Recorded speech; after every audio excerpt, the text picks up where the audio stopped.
Évidemment, évidemment, ce qui me ravit dans ce Africa Investment Forum, ce sont les belles rencontres que l'on fait. Tiens, Pape Demba Diallo.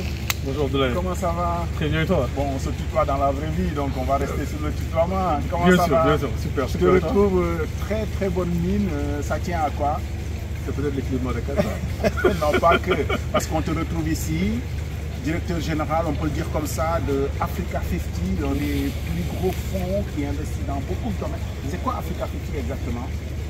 Merci beaucoup Abdoulaye. Je suis le directeur général de l'activité de développement de projet de Africa 50, qui est un groupe d'investissement créé par l'Union africaine, donc dans le cadre de l'agenda 2063. Et notre mission, c'est d'accélérer la mise en place des infrastructures en Afrique. Allez, ça pèse combien?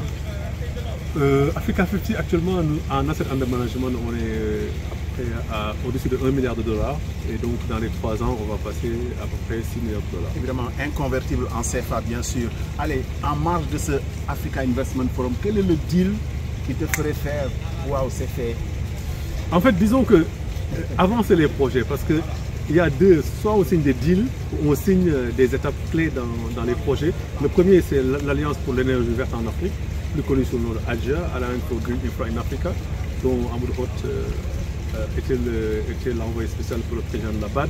Donc, c'est mes équipes donc, qui gèrent ce fonds de développement de projet, donc ce fonds-là, est de 400 millions de dollars. Et donc nous sommes actuellement en train de négocier avec les partenaires investisseurs, donc les derniers réglages pour pouvoir faire ce qu'on appelle le premier closing. Donc la première, donc arrêter la première levée de fonds au-delà de 150 millions, ensuite on ira à 400 millions. Et ce fonds, c'est un fonds qui est dédié au développement de projets. Lorsqu'on dit développement de projets, c'est vraiment prendre des projets de l'idée, donc le concept, jusqu'au closing financier, donc faire l'ensemble des études. Et c'est 400 millions de dollars, donc ça veut dire 10 milliards de dollars de projets qui sont climate friendly, donc qui vont de l'énergie, donc les énergies renouvelables, jusqu'au transport avec des projets comme le BRT, ce type de projet-là, par aussi la santé, où on peut apporter de l'énergie aux structures de santé, ou à l'éducation, ou aussi les aéroports et l'environnement. Je précise que Malikonda, la centrale, c'était Africa 50, mais c'était avant qu'on arrivait aussi. Tout à fait, ça c'est Africa 50 et c'est un exemple de coopération avec les États. Vous promettez quand même, vous ramenez Africa 50 oui, dans pas longtemps au Sénégal quand même. Le Sénégal est actionnaire vraiment et parmi les leaders qui ont créé Africa 50. Allez, moi je parle de bénéficiaires. Voilà. Maintenant, et donc, sur un gros projet structurant. Complètement, nous sommes en train de travailler avec l'État actuellement sur un projet d'énergie, mais aussi sur un projet qui concerne les transports. Et nous avons des entités de l'État qui nous ont approchés pour travailler donc, sur le transport de manière globale et donc sur des infrastructures connues des Sénégalais. Mais malheureusement, je ne peux pas en dire plus. Mais comme on dit, bon, voilà, nous sommes au Sénégal. Il n'a pas oublié son Wolof. Pape Demba Diallo, ancien directeur général Orange Business Service, ancien directeur général du Fonds 6. Évidemment, il y a un dossier dont on ne parlera pas, mais bon, voilà. Et puis bon, je vais rajouter aussi Mbour, de TOCS. Mbour de TOCS, bon, ça me ravit bien entendu. Mais je le disais en taquinant, vous avez bonne mine. Ça tient à quoi? Le stress des dossiers de l'administration publique en moins? Nous travaillons avec tous les États africains, mais disons que j'ai passé maintenant 11 ans donc dans ce secteur, venant du secteur privé, donc 11 ans dans ce secteur public et semi-public, donc maintenant j'ai l'habitude de voir comment on gère ces choses. Mais ce qui est clair, c'est qu'en fait, bon, disons que la Covid et l'ensemble des contraintes liées donc, au secteur public durant cette période-là avaient contribué. Voilà. Mais là, alhamdoulilah, donc nous continuons à travailler pour nos pays, nous continuons à enfoncer et nous sommes toujours auprès de nos populations. Demba Diallo, merci. Merci d'avoir été avec nous en marge de ce Africa Investment Forum où nous rencontrons du très beau monde et puis des Sénégalais qui rayonnent, des Sénégalais qui font l'Afrique. Et on attend aussi qu'ils participent à faire ce Sénégal.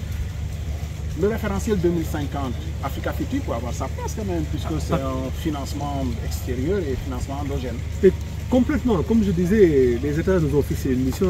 La mission, c'est de les accompagner dans la mise en place des infrastructures. Et ce qui est bien, c'est que lorsque nous avons des États qui ont un plan stratégique, donc ça permet de voir la direction et nous de pouvoir dire qu'est-ce que nous apportons. Et c'est une excellente chose. Donc aujourd'hui, j'ai déjà des discussions et des rencontres avec les éléments du ministère de l'économie, du plan et de la coopération. Pas plus tard que lundi matin, je suis rentré de Dakar hier mardi. Et donc nous travaillons dans cette optique-là de la mise en œuvre donc, du référentiel 2050.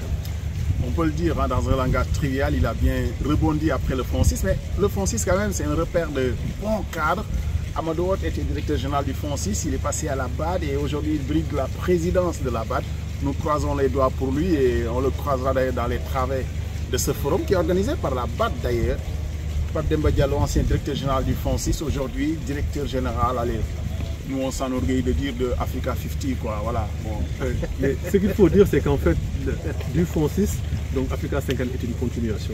Donc c'est un fonds stratégique africain et donc le travail qu'on faisait au FONSIS, donc nous avons pris la décision à l'époque donc de continuer vers Africa 50. Merci beaucoup. Merci beaucoup. Deal. Merci.